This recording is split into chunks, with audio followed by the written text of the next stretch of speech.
everybody? Welcome back to the Rantin Review Pro Wrestling. We are going to talk about all the big news of All Elite Wrestling. They had a big week last week. One of the biggest things, of course, was me appearing on AEW Dynamite, as many people have pointed out. No, actually, there are some pretty huge things. It was a pretty huge week for All Elite Wrestling last week. Leading into this week with a lot of good news, we also got some... as I mentioned in one of my last videos, there was a very weird rumor I heard going around about Forbidden Door, and it seems to have been, that rumor seems to have broke out now, so maybe it might be true. I can't imagine it. But we'll get into that and other stuff here on this edition of the Rantin Review Pro Wrestling. But before we get into that, I want to remind you guys, as always, you guys know I like being involved in that finance world stuff, wrestling with finance, that whole thing, even though we got new videos coming up pretty soon on that channel. It's worked out pretty well, and one of the things that got me started with it was getting free stocks. So you can get some free stocks from Webull and Robinhood by using the links down in the description box below. Webull's giving away a bunch of free stocks right now. So you can get the stocks, sign up for it, keep the stocks, sell the stocks, then you just basically get free money that way. But whatever you want to do, if that's interesting to you, check it out in the description box below. So first thing I'm going to talk about, let's talk about this Forbidden Door rumors. So which is weird because I get things from some people and I don't know who's legit, who's not legit. I'm not like out here looking for rumors and stuff, but sometimes I get something that sounds a little weird, but it's from a source or from a person who keeps sending me stuff, and half of the time it turns out to be true. A women's wrestler in WWE who had quite a unique career, let's say that, Alicia Fox has said, reportedly, she's going to be at the Forbidden Door show, or at least she's rumored that the door might be unlocked for her. Don't know if that's confirmed yet or not, if that's a big surprise or not, but that would be, I don't know where she would fit in on that card, but, you know, stranger things have happened. I can see AEW pulling that off. One person who won't be at Forbidden Door, unfortunately, is Aaron Henare, who has let the press know for various reasons that he's probably not going to be at the Forbidden Door show, supporting Will Ospreay and whatever thing Will Ospreay's going to be doing at the Forbidden Door show, because we know he is. Which gets into some other shows of All Elite Wrestling, and as I mentioned before, their big week last week.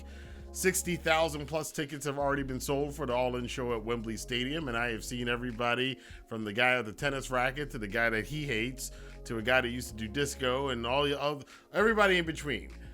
Have their little thoughts and comments on this whole thing, and I say again, some people sound pretty butthurt. Some people sound very butthurt, making up, well, you know, it's because they're going to the UK. Well, you know, it's only because of this, and they're buying tickets because they don't know. Whatever. The fact of the matter is, unless this is Vince McMahon using some of that $9 billion that he has, which he can't do it, that doesn't work this way, or Tony Khan himself buying all the tickets, they've sold 60,000 plus tickets. All In's going to be a giant show. Whether it's because this is the AEW spectacle that carried them in the first All In show and carried them to All Elite Wrestling being a thing, whatever it is, I'm fascinated by hearing all of these so-called old school wrestling people whose thing was, well, as long as you're selling tickets and getting butts in the seats, that's the number one thing that matters.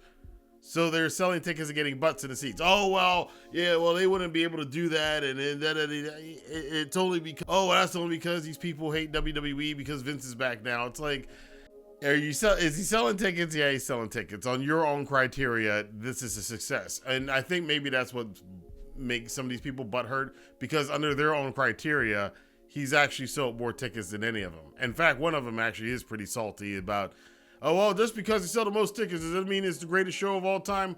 No, it doesn't. Does it mean it's better than anybody else who's ever promoted?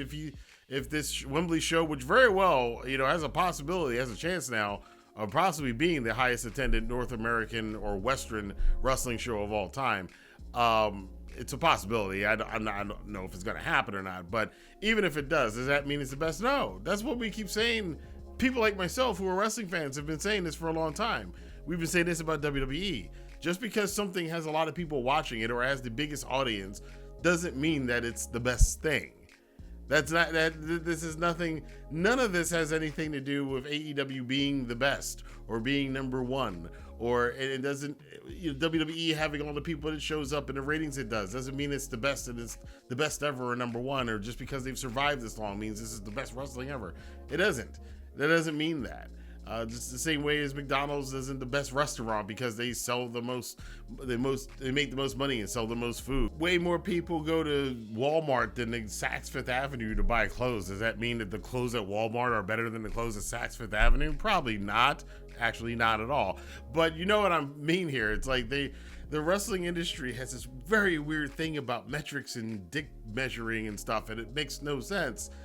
The thing really comes down to, as a fan, as far as we're concerned, is the show going to be a spectacle, and is it going to have good wrestling, and is this expanding the wrestling universe? And is this good for the wrestling industry and community as a whole? It's absolutely the best. If you're a wrestling fan, and I'm saying again, wrestling fan, if you're a pro wrestling fan, even if you're just a sports entertainment fan, you should be happy that now there's another company out there. I say this all the time. We want the wrestling industry to be like a lot of other industries where you have a PlayStation and an Xbox, where you can have Letterman and Leno. That's a data reference. You can have Hulu and Netflix. You know, you can have more than one major league big time thing. And the closer that AEW gets to being a consistent big time wrestling company and presenting itself that way, the better it is for the entire wrestling community. And if people can stop this ridiculous need to think that dunking on the other people of the fans of the other company makes you something somehow. You're not really, look, I hate to tell you guys this, but you don't work for WWE or AEW. You're not part of their universe or their galaxy. You're a fan. You're a paying customer. And yeah, it's fine to have loyalties to your team, but there's a certain point where it gets ridiculous. Like in football, I'm a big football fan. I love the Baltimore Ravens. So as a Ravens fan, we hate the Steelers. But we hate the Steelers in a kind of friendly, in a fun rivalry thing. It's like, well, if you're a Baltimore Ravens fan, you're going to hate the Steelers. If you're a Steelers fan, you're going to hate the Ravens. But we will cheer for this. You know, if the Steelers make it to the Super Bowl, it's like, oh, yeah. But I'm not really, really angry about the Steelers winning the Super Bowl. It's just as Steelers fans, and I used to date one, the Steelers fans aren't angry when the Ravens have won the Super Bowl in the past. But in the wrestling world, we get all really weird and crazy about this stuff. It just makes no sense. But let's talk about what the real big thing is. From a business standpoint for AEW, what is the big thing? Is it the $6, $7, $8 million that they're already pulling in from this thing? Is it whether or not they're going to have 60,000, 65,000, 70, 75, 80,000 people at the show? Is it the card? The card is important. I am going to float out an idea for it in a bit. But none of those things are as important business-wise for AEW. None of them are as important as the visual. The biggest thing that AEW can get out of this show, which is going to pay them dividends, back to wrestling with finance, for years to come, are the still images, or the photographs that, you know, they're going to get the big wide screen, wide camera, wide lens shot of the whole stadium and however many people are there with the big AEW logo in the center of it. That is worth so much to them. And I know some people will be like, what do you mean pictures? The pictures are the most valuable thing from the All In show? Yes, they are. The pictures and the videos are. You know why? Because that is how Tony Khan can now market AEW as being a Major League Wrestling company. It's one of those things that WWE always had over them. Because up until now, it was always, yeah, AEW can do what it does, but they can't do a WrestleMania-sized show. That's what we kept heard. Like that whole Arthur Ashe thing with 22,000 people, that's about as big as they're ever going to get. They're not going to get WrestleMania numbers or Clash of the Castle numbers. They're not going to get 40, 50, 60,000 people to a show. Well, now they are. And the thing that WWE did with that, and back in the early days, remember, I've been watching wrestling a long time. I remember as a kid how many times I kept seeing them replay shots of WrestleMania 3 at the Pontiac Silverdome with the 93,000 blah, blah, blah, blah. I kept remembering them showing the SummerSlam from Wembley over and over again in commercials and advertisements. And even to this day, the introduction of the WWE's little Stolen Marvel intro thing, you know, there's shots of all of those big stadium events that you see and the fireworks going off. We all know that image. AEW doesn't have imagery like that. This show gives them imagery like that. And what does that help? That helps with you being able to convince fans who might go, and they're small league, to eventually, with more things like this, it's going to be harder and harder for those kind of fans who are not interested in watching AEW because, oh, that's too small compared to WWE, to go, well, okay, they've done a couple of these really big shows, and I kind of like that MJF guy, and that Darby Allin guy is kind of cool, and Jericho, I like the... All right, Kenny Omega, he's a girl. Okay, all right, I'll watch AEW. That's what they want out of this. That's what you want to get out of this. But you got to get the people's foot in the door, and the people who are front runner chasers, who are not going to watch your stuff because you don't do the big time stuff. This is a step in that direction for All Elite Wrestling. Can they duplicate this?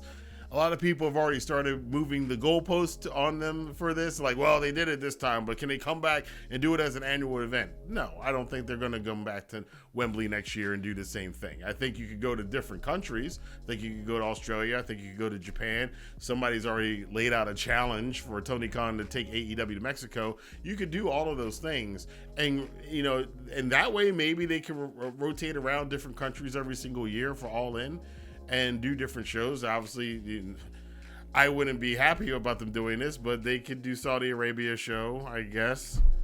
All kinds of things are open there for All Elite Wrestling. But as long, again, at the end of the day, the biggest thing that's going to come out of All In for AEW is the imagery. Another weird thing that came up today was apparently Chris Jericho was assaulted and bullied in Vegas. He was at the Mandalay Bay Resort, and he put out a tweet that said, "Hey, Mandalay Bay, it's unacceptable that you tried to bully me and assault me when all I wanted was my bags that I left at concierge. Your security staff ignored me for 30 minutes, and when I made some noise, physically and mentally assaulted me and laughed in my face. I want restitution now." So that's the post from Jericho on Twitter, and I wasn't there. I'm kind of reading between the lines of this a little bit. Maybe Chris isn't 100% innocent in this whole thing, because if he said he started to make some noise and security got on his ass and said, "We don't care if you're a famous wrestler and a music star. We're gonna, kind of big boy you right now." I think that sounds like what happened is Jericho, who's, I've seen videos. He throws his weight around sometimes out in the street, and the guy's not afraid to go to get physical with some people. We've seen him hit fans before, but I don't know about this. We'll see what happens. I'm not going to say anything one way or another about Chris Jericho, because again, I wasn't there and I don't know the situation. But that's what's going on with Jericho right now. Apparently, him and Mandalay Bay aren't on great terms.